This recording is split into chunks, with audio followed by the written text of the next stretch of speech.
Bugungi mavzuyimiz ishtiqoq qilinadiganlar. O'tgan safar biz o'tdik. Bir so'zdan boshqa so'z yasash masalasini. Agar bir so'zdan boshqa so'zni yasash, hosil qilish mumkin bo'ladigan bo'lsa, u ishtiqoq deb ataladi. Ya'ni bir so'zdan boshqa so'zni hosil qilishni arab tilida nima deydi? Ishtiqoq deydi. Masalan, gulchi, guldon deb o'tgan safar o'zbek tilida misol berdik. Xuddi shu shaklda boshqa so'zlar yasaladigan bo'lsa, demak, u nima bo'ladi? Arab tilida ishtiqoq deb nomlanadi. Endi arab tilida umumiy shaklda ishtiqoqlar nechta bo'ladi desa, 12 ta bo'ladi. O'tgan zamondan boshlanadi. Masalan, kataba fe'li bo'ladigan bo'lsa, o'tgan zamonda kataba shaklda, keyin arab tilida hozirgi zamon deydi, umumiy shaklda muzori deb nomlanadi. Muzori bu nima desa, hozirgi kelasi zamon fe'li. Hozirgi kelasi zamon, hozirgi zamon emas, balki hozirgi kelasi zamon fe'li deb yodlanglar. Nimaga? Chunki yaktubu degan so'z kataba yoz deydi. Yaktubu degan so'zga biz yozyapti degan ma'noni bersak ham bo'ladi. Yozadi degan ma'noni bersak ham bo'ladi. Ikkala ma'noda ishlayveradi. Ya'ni bir so'z masalan yaqra'u deydigan bo'lsak, o'qiyapti, o'qiydi. Ham hozirni, ham kelajakki ma'nosini beradi. Agar qaysidir bir qarina, bir signal so'z deydi-ku, signal so'z bo'lmaydigan bo'lsa, ikkala ma'noni bersangiz ham bo'ladi. Masalan, yaktubu zaydun desangiz, zayd yozyapti yoki zayd yozadi degan ma'noni bersangiz ham bo'ladi. Endi signal so'z qanaqa? Masalan, sa qo'shib qo'yish mumkin yaktubiga. Sa yaktubu desa bo'ldi, u kelajak ma'nosiga o'tib ketib qoladi. Zayd yozadi degan ma'noga o'tib ketib qoladi. La qo'shish mumkin. La yaktubu. La yaktubu emas, la yaktubu. La ni o'zi. La yaktubu bo'lsa inkor bo'lib qoladi. La yaktubu bo'lsa Zayd albatta yozadi. Yozyapti degan ma'no bo'ladi. Ya'ni hozirga tayin qilib qo'yadi. Bu fe'l demak muzori fe'li ham hozirga ham kelajakka. Demak arab tilida ikkita zamon bor. Mozi bor, muzori bor.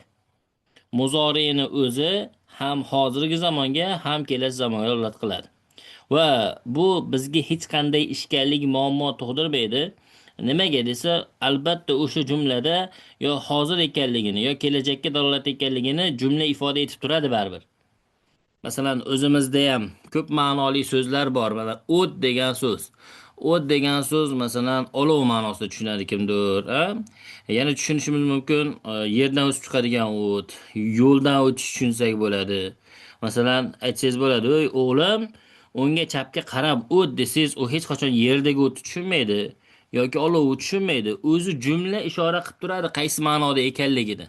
O'shaning uchun haligi muzori yaktubuga men qaysi ma'noni berar ekanman, nima bo'lar ekan, shart emas. Jumlada aniq bitta ishora bo'ladi. Keyingi ism foil. Ism foil nima desa, bizda ona tilimizda uch qo'shimchasi qo'shiladigan so'zlar bor. Suzuvchi, uchuvchi, quruvchi deganga o'xshash. Xuddi shu vaznni yasab beradi. Ya'ni ish harakatni bajaruvchisining nomini yasab beradi. Masalan, kataba yozdi bo'lsa, o'sha katibun yozuvchi bo'ladi. Biz kotib deymiz-ku. Xuddi shunaqa. Hop, ismi maf'ul o'sha ismi foil bajarayotgan ish. Ya'ni katibun yozuvchi, o'sha yozuvchini qilayotgan ishi, yozilgan narsasi maktubun bo'ladi. Ismi foil nima? Ilgan qo'shimchasi qo'shiladi. Yozilgan, o'qilgan, bajarilgan. Ya'ni foilli ish harakati uni ustida bo'ladi. Keyingisi fe'li jahd. Fe'li jahd deb nimaga aytiladi? Biz sodda qilib tushuntiradigan bo'lsak, bu yerda to'liq inkor qiluvchi fe'l deyilgan, bu o'tgan zamonning inkori. O'tgan zamon nima edi? Yozdi, o'qidi, chizdi, buzdimidi? O'shani inkori. Yozmadi, o'qimadi, chizmadi, buzmadi, shu shakl.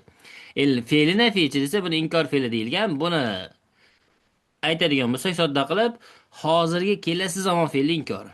Tepada o'tdiki, mozi muzori dedik. O'shani bo'lishsiz variant. Fe'li nafi. Ya'ni yaktubu yozyapti bo'lsa, la yaktubu yozmayapti, yozmaydi degan ma'nolarda bersak bo'ladi. Amri hozir. Amr degan buyruq. Hozir o'sha hozir bo'lib turgan, oldingizda bo'lib turgan odamga nisbatan buyruq berish. Yoz, o'qi. Xuddi shu. Endi amri g'oyib deb yo'q odamga buyruq berish. Ya'ni masalan ushbu bizni nima deydi, chatimizda yoki darsimizda ishtirok etmayotgan shaxslarga nisbatan biz buyruq beramiz. Vazifalarni bajarsin. Yo'q odamga nisbatan buyruq berish. O'qisin, yozsin. Shu shaklda bo'ladi. Endi fe'li nahi. Fe'l nahi nima desa, bu buyrug'i inkori. Buyruqda nima edi? Yoz, o'qi, chizmadi, o'shani inkori, bo'lishsiz varianti. Yozma, o'qima, chizma, buzma shu shaklda ketadi. Ismi zamon makon. Ismi zamon makon nima desa, bu o'sha ish harakat bajarilayotgan joyga yoki vaqtga ifoda etadi. Ish harakat bajarilayotgan joy yoki vaqt. Masalan, dars olmoq bo'lsa madrasatun. Nima deymiz biz? Maktab deymiz. O'zi ma'nosi dars oladigan joy. Yoki bo'lmasam dars olish vaqti degan ma'noda bersangiz ham bo'ladi. Maktabun parda deymiz-a biz. Kataba o'zi yozdi degan. O'sha ish harakatni bajaradigan joy parda. Ya'ni yozadigan joy, yozadigan o'rin degani. Ismolat nima bo'ladi desa, o'sha fe'lni uskunasi hisoblanadi. O'sha fe'limizni masalan so'ida ko'tarilmoq bo'lsa mis'adun bo'ladi. Ko'tariladigan asbob uskuna bo'ladi. Ya'ni lift bo'ladi ya'ni. Xuddi shunga o'xshab ketadi. Masalan, zillun soya bo'lsa mizallatun soyabon. Ya'ni soya beradigan uskuna degandek. Endi sifat darajasi. Buni ona tilida o'tganmiz. Haligi ona tilida o'zi aytiladi. Oddiy daraja, qiyosiy daraja, orttirma daraja, ozaytirma daraja, roq, eng qo'shimchalarni qo'shiladi-ku. Xuddi shu narsani ism tafzil deb nomlanadi. Buni hozir sekin-sekin bu kitob tugatgunimizcha mana shu 12 tani o'rganamiz. Bu bizni shunaqa tushuningki, har bitta ishni bajarilayotganda uni loyihasi chizib olinadi. Xohlaymizmi yo'qmi? Masalan, bino quryapsizmi, loyihasi chiziladi. Xuddi shunaqa bu loyiha. Bularni har bir qismiga bitta kirib chiqamiz hali. Buni sizdan talab etiladigan narsa tushunsangiz tushunmasangiz nima qilasiz? Soat strelkasiga qarab yodlaysiz. Soat strelkasi qaysi tomonga qarab ketadi? Xuddi shunaqa. Modi, mudori, ismi fa'il, ismi maf'ul, fe'li jahd, fe'li nafi, amri hozir, amri g'oyib, fe'li nahi, ismi zamon makon, ismi olat, ismi tafzil. Bularni nima funksiyada ekanligini, masalan, zapis eshitib turib, o'zingizga tushuna oladigan tilda yozib qo'yasiz. Va albatta hamma kitobga qaramagan holatda shu 12 tani sanab berish kerak. Kitobga qaramagan holatda boshlaysiz. Mozi, muzori, ism fa'il, ism maf'ul, fe'l jahd, fe'l nafi, amr hozir, amr g'oyib, fe'l nahi, ism zamon makon, ism olat, ism tafzil. Bo'ldi. Shu 12 tani sanab bersangiz bo'ldi. Chunki bu albatta kerak bo'ladi va bularni har bittasini o'rganamiz. Xo'p, endi keyingi mavzu arab tilida son masalasi. Hamma tilda son birlik, ko'plik bo'ladi. Birlik, ko'plik. Ya'ni kitob, kitoblar. Ha? Bola, bolalar. Xuddi shunga o'xshash. Lekin arab tilida ikkilik alohida chiqib keladi. Mufrad birlik degani, musanna ikkilik, jam ko'plik. Ya'ni ikkita kitobga, ikkita shaxsga, ikkita predmet, har qanday ikkita narsaga alohida ishlatiladi. Alohida yasaladi uslubda. Yasalish uslubi oddiy. Ani qo'shib qo'ysangiz bo'ldi. Masalan, qalamun qalammidi? Qalamani, ikkita qalam. Daftarun, daftarmidi? Daftaroni, ikkita daftar. Ha? Yoki hasubun, kompyutermi? Ani qo'shib qo'ysangiz bo'ldi. Hasubani, ikkita daftar. Tiflun bola bo'lsa, tiflani, ikkita bola. Bo'ldi, shunchaki ani qo'shimchasini qo'shib yozasiz. Mana ani qo'shimchasini qo'shishlik mana. Xo'p, mana. Muallimun edi. Ani qo'shimchasini qo'shdik, muallimani bo'ldi. Va yangi boshlayotganlar bo'ladigan bo'lsa ichingizdan, albatta sizlardan iltimos qilaman bu narsani. Muallimunga anini qo'shayotganda anini alohida qilib qo'shmang. M 4 ko'rinishli harf, alif 2 ko'rinishli va alif o'zidan oldingisiga bemalol ulana oladi. Demak, nima qilishimiz kerak? Ikkalasini bir-biriga qo'shib yozishimiz kerak va mana bu joydagi oradagi alifni unutmasligimiz kerak. Muallimani deb yozib qo'yadiganlar bor-da, o'sha shakl bo'lib qolmasligi kerak. Muallimani shaklida bo'lishi kerak. Xo'p, demak, buni arab tilidagi nomi nima ekan? Musanna, ikkilik, musanna deydi. Buni albatta yodlab olishimiz kerak, arabcha nomlanishini. Chunki har bitta tilda o'sha tildagi nomini yodlash shart hisoblanadi. Musanna demak arab tilidagi nomlanish. Faqat o'sha yodilayotganini musanna qilib tillovchida talaffuz qilib yodlasangiz, ertaga yozayotganingizda chalg'imaysiz. Sin bilan yozib qo'ymaysiz. Musannani sin bilan yozib qo'yadiganlar bor. Nani oxirida ye turibdi, o'sha yega ikkita nuqta qo'yib qo'yadiganlar bor. O'shalar xato hisoblanadi. Musanna ani ye o'qilmayaptimi, alif maqsur bo'lib qolyaptimi? Odatda uni nuqtasi qo'yilmay yoziladi. Nuqta qo'ysangiz, u arab tili harakatsiz-ku. Buni ko'rgan odam musanniyam deb ko'rib qolishi mumkin. Musannay deb o'qib qolishi mumkin. O'sha ehtimollar yo'q bo'lishligi uchun ham ikkita nuqtasini tashlab yozasiz. Mufrat birlik degani. Buni ham albatta yozilishiga yaxshilab e'tibor bering. Jam, jamlash deydi-ku, o'zbek tilida ham bor bu, ko'plik degani. Endi arab tilida ko'plik ikki xil bo'ladi. Siniq ko'plik deydi, to'g'ri ko'plik deydi. Masalan, bizni ona tilimizdagi ko'plik to'g'ri ko'plikka tushadi. Ya'ni shunchaki birligidagi hech qanaqa ko'rinish o'zgarmaydi. Mana kitob degan so'zdagi K, I, T, O, B 5 ta harf ketma-ketlik, hech qanaqa ketma-ketlik o'zgarmaydi, oxiriga lar qo'shilib qoladi. Kitoblar. Daftarmida daftarlar. Ya'ni birligidagi ko'rinishi o'zgarmasdan, balki oxiriga qo'shimcha qo'shib yasaladi. Mana shuni arab tilida to'g'ri ko'plik deydi. Unaqa ko'plik qo'shimchasi arab tilida una atun hisoblanadi. Una muallimun muallimuna, muallimatun muallimatun. Ya'ni atun bilan una hisoblanadi. Bular ikkinchi varianti bor. Ina bilan atin. Umumiy shaklda mana shu ikkalasini yaxshilab eslab qolavering. Birligidagi ko'rinishi o'zgarmasdan, mana o'zbek tilini misol qildik-a, daftar deganimizda o'sha birinchi harfni, ikkinchi harf a, uchinchi harf r, f deganim, daftar deganimiz xuddi shu tartib o'zgarmasdan daftarlar bo'lib oxiriga lar qo'shimchasi qo'shilyapti, boshdagi tartib o'zgarmagan. Ya'ni birinchi birligidagi ko'rinishi o'zgarmasdan oxiriga qo'shimchalar qo'shish orqali yasalgan ko'plik to'g'ri ko'plik. Endi mana lug'at yodladinglar. Abun, abaun. Abun, abaun. Yoki axun, ixvatun. E'tibor bering, a birinchi harf a edi, ko'plikka o'tganda i bo'lib qolyapti. Qalamun, qalam, aqlamun, qalamlar. Qalamunda birinchi harf q edi. Ko'plikka o'tganda a qo'shilib qolyapti, aq. A bo'lib qolyapti. Ya'ni birligidagi ko'rinish o'zgarib ketdimi, bo'ldi, siniq ko'plik. Va hozircha aniq va tiniq eslab qolinglar. Bu sizlardan talab etiladi. Biz ko'plik yasamaymiz. Biz ko'plikka ajratamiz. Bu to'g'ri ko'plik ekan, bu siniq ko'plik ekan deb ajratamiz. Xudo xolasa davr keladi, ko'plik yasaydigan davringiz ham keladi. Lekin hozircha bizni qiladigan ishimiz, hozir muzakkar muannasga ajratamiz-ku, bu so'z muzakkar ekan, bu muannas ekan deymiz-ku. Xuddi shu shaklda birlik ko'plikka siniq ko'plik to'g'ri ko'plikka ajratamiz. Masalan, lug'atni ko'ramiz mana. Baytun, buyutun. Xo'p, baytun uy, buyutun uylar. Buyutun sizdan so'ralar, siniq ko'plikmi, to'g'ri ko'plikmi? Qarang, b tepasida a edi. Ko'plikka o'tganda nima bo'lib qolyapti? B u bo'lib qolyapti. Bo'ldi, siniq ko'plik ekan. G'urfatun, g'urafun. E'tibor bering. Birinchi harfi g tepasida u, hop ikkalasi tushdi. Ikkinchi harfi r tepasida sukun turibdi birlikda. Ko'plikka o'tganda a bo'lib qolyapti. Ya'ni birlikdagi ko'rinish o'zgarib ketyapti. Oxiriga qo'shimcha qo'shish emas, balki harflar tushib qolyapti, harakatlar o'zgaryapti. Demak, bu siniq ko'plik. Shu narsa albatta esingizda tursin. Biz ko'plik yasamaymiz hozircha. Biz hozir bu siniq ko'plik ekan, bu to'g'ri ko'plik ekan deb ajratamiz. Xo'p, shuncha ko'pliklar hammasi hozir berilganlar, bu joydagilar siniq ko'plik ekan. To'g'ri ko'plikka birorta variant qidiramiz. Mana hammamun, hammamun.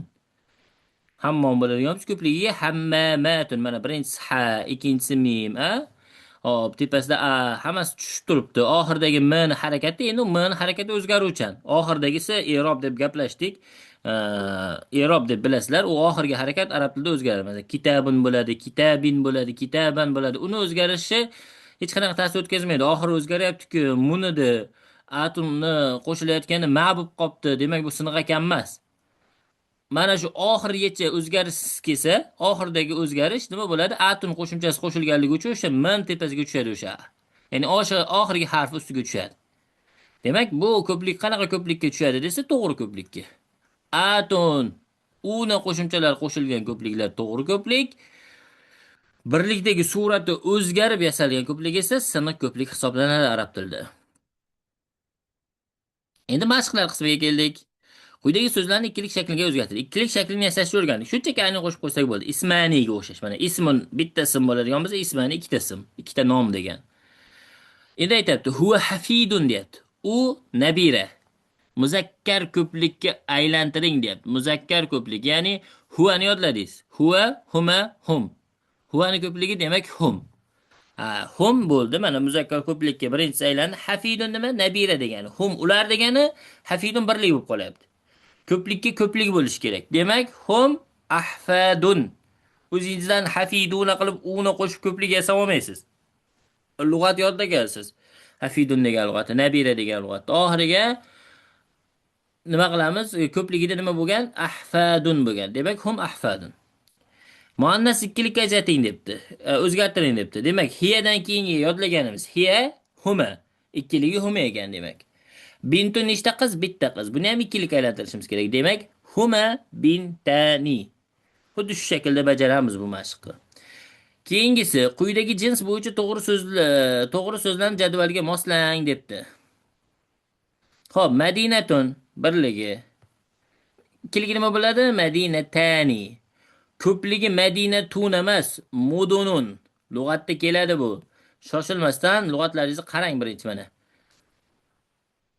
Madinatun mudunun. Men yana takrorlayapman. Bu xato juda ko'p uchraganligi uchun takrorlashdan charchamayman. Biz hozir ko'plik yasamaymiz. O'zingizdan una atun qo'shib ko'plik yasamang. Madinatun madinatun bo'ladi emas. Madinatun mudunun. Xuddi shu shaklda mana shu mashqlarni bajarib chiqamiz. Endi keyingi qiladigan ishimiz mening uyim. Bayti. Bayti jamilun va murattabun. Uyim jamilun chiroyli va murattabun tartibli.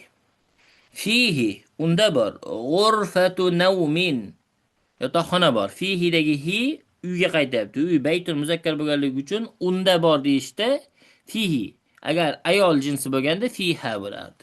Baytul muzakkar bo'lganligi uchun fihi qaytyapti. Ya'ni unda yotoqxona va mehmonxona bor. G'urfatu julus deb mehmonxonani aytadi. Al-matbaxu oshxona kabirun va nafizatu wasi'atun. Oshxona katta va deraza keng. Amama bayti joyi, a? Vaqtni bildiradigan so'zlar yoki da ga qo'shimchasini beradigan so'zlarimiz bor, danlar. Agar so'z boshida kelib qoladigan bo'lsa o'shalar bor degan ma'no beriladi. Mana nuqta tugadi, mana vasiatunda nuqta turibdi. Amama oldida degani, oldi nima? Joyni bildiradigan so'z. Demak, ushbu joyda biz bor degan ma'no beramiz. Amama bayti uyim oldida hadiqatun bog' bor. Fiha unda degani. Azharun jamila chiroyli gullar bor. Fiha unda dan ga qo'shimchalar boshda kelib qolsa bor degan ma'no beriladi. O'zi mana yerda hadiqatundan keyin bitta nuqta qo'yilsa chalg'ishlik kamroq bo'ladi. Mana shu yerda nuqta bo'lsa to'g'riroq bo'ladi. Va shajaratun kabiratun katta daraxt bor. Uhibbu bayti uyimni yoqtiraman. Li'annahu chunki udan murod uy. Uylik uchun hu qaytyapti. Chunki uyim deganda murihun va hadiun, qulay va tinch. Nahnu najlisu fil hadiqati kaseeran va natahaddathu. Biz bog'da ko'p o'tiramiz va so'zlashamiz. Ahyanan ba'zan aqra'u kitaban kitob o'qiyman. Va au aktubu durusi yoki darslarimni yozaman. Qayda desa fida g'urfatin nawm yotoqxonada. Yotoqxonada yozaman deyapti. Ya'ni ahyanan degan ahyon o'zbek tilida ham bor bu. Ba'zan kitob o'qiyman va yotoqxonada darslarimni yozaman. Bayti uyim qaribun minal madina shaharga va makanil amal va ish joyiga yaqin. Buni albatta nuqtama-nuqta tarjima qilamiz. Mana bayti jamil va murattabun yozamiz, tarjima qilamiz.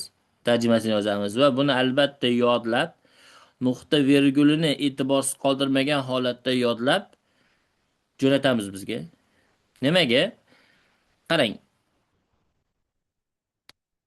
Mana hozir bu joyda qayda ko'rsatsam bo'larkan? Hop, tekst yozish. Ekranda ko'rinarmikan? Mana, qarang. Ekranim ko'rinyaptimi sizlarga? Narsa yozayotganim. I go to deb yozdim. Ko'rindimi sizlarga?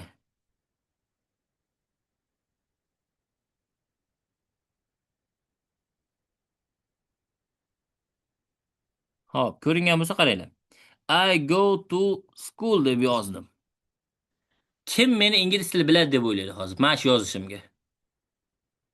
Mana shu yozuvimga meni ingliz tili bo'yicha masalan lug'at boyligim zo'rdir, yaxshi gapirardurman yoki deylik mana nimadir natijalar qilganman deylik.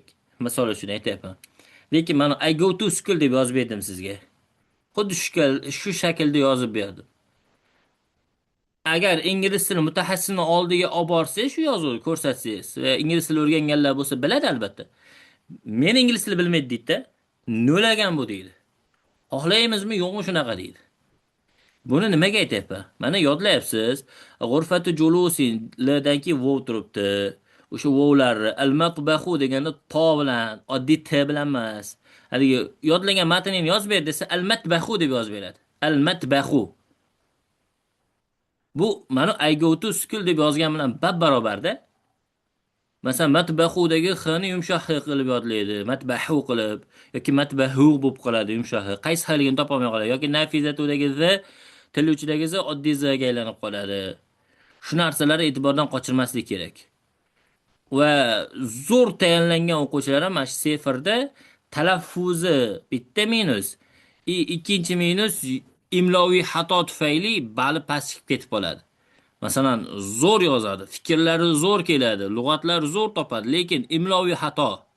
Ya'ni o'sha aliflar tashab ketgan, to'lari tiqib ketgan, til uchidagi zlar oddiy z qilib ketgan bo'ldi. Bu balizni keskin tushirib yuboradi. Shu narsadan juda e'tiborli bo'lishimiz kerak. U mayli u sifr ikkinchi masala, asosiy masala shu ilmni hosil qilish maqsadini qo'ydingizmi o'zingiz oldingizga, bitta nuqta virgulni qochirmasdan o'rganishingiz kerak. Bitta nuqta virgulni e'tibordan qochirmasligimiz kerak. Shu ilm sizniki bo'lishligi uchun nima kerak? E'tibor kerak. Hammamiz bu hayotda nima talab qilamiz? E'tibor talab qilamiz-ku boshqalardan. E'tibor haligi kelsa bizga, biz ham ularga e'tibor qaratamiz. Ilm ham xuddi shunaqa. Qachon e'tibor qaratasiz, qachon boringizni berasiz, keyin sizga yo'qishni boshlaydi. Shunchaki bayti jamilun va murattabun fihi g'urfatun naum deb turib haligi talaffuzlar ham bir haligi gapirish xohlamaydigan odamga o'xshab. Anu e'tiborsiz, masalan bayti jamil va murattabunni olib bayti jamilun va murattabun, bayti jamilun va murattabun deb qaytarib yuraverib, haligi ko'z bilan e'tibor bermasdan bunaqa yodlaydigan bo'lsangiz, effekt bo'lmaydi sizda va ishonch bilan aytaman, arab tilidan hech qanaqa natija qila olmaysiz. Qachon e'tibor degan funksiya yoqiladi sizda, keyin arab tili sizga yo'qishni boshlaydi. Arab tili xohlaymizmi yo'qmi ilohiy til? Xohlaymizmi yo'qmi? Sizni ozmuncha qilayotgan e'tiboringizga yo'qib qolmaydi. Arab tili shunaqa tilki, haligi imkonsiz paytda imkon qilasiz.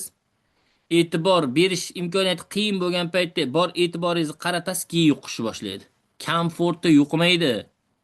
Arab tili haligi hamma qulayliklar qo'yib olib, oldingizga kofelar qo'yib, bir narsalar qo'yib, haligi hamma sharoit qilib olsangiz ham yo'qish qiyin. Haqiqiy mehnat qilasiz, keyin yo'qadi. O'shaning uchun mana matnni yodlashga berildimi sizga albatta biror bir nuqta virgulni chetda qoldirmagan holatda yodlashimiz kerak. Va bizni chalg'itish mumkin bo'lgan o'sha t to'larga yaxshilab e'tibor berishimiz kerak. F, sin, sodlarga yaxshilab e'tibor berishimiz kerak. H larga e'tibor berishimiz kerak. Chalg'ishimiz ehtimoli yuqori.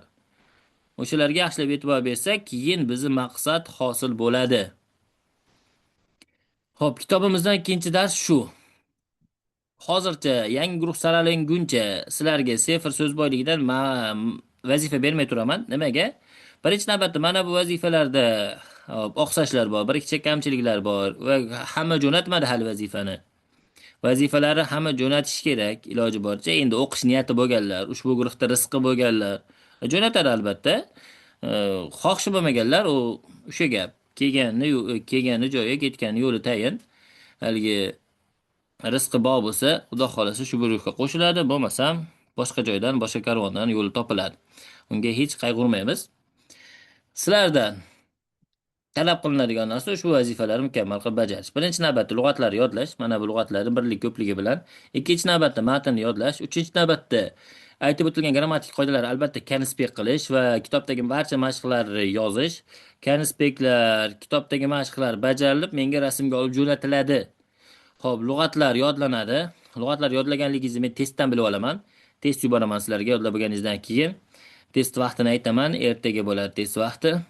Xo'p, mening uyim buni albatta videoga olasov shaklda yodlab jo'natasiz menga. Xo'p, buni ham testda qo'shaman. Oradan so'zlar tashab ketgan bo'lishi mumkin yoki bo'lmasam o'sha e'tiborsiz qoldirishingiz, chalg'ishingiz mumkin bo'lgan joylarda chalg'itib variantlar berishi mumkin. Shu. Bu bo'yicha ham test bo'ladi, qoidalar bo'yicha ham test bo'ladi.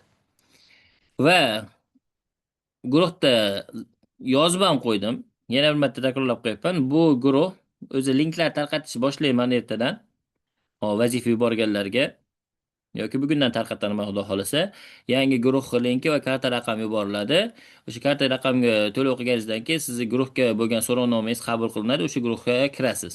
Va bu guruhdagi darsimiz indinga, ya'ni juma kuni oxirgisi bo'ladi.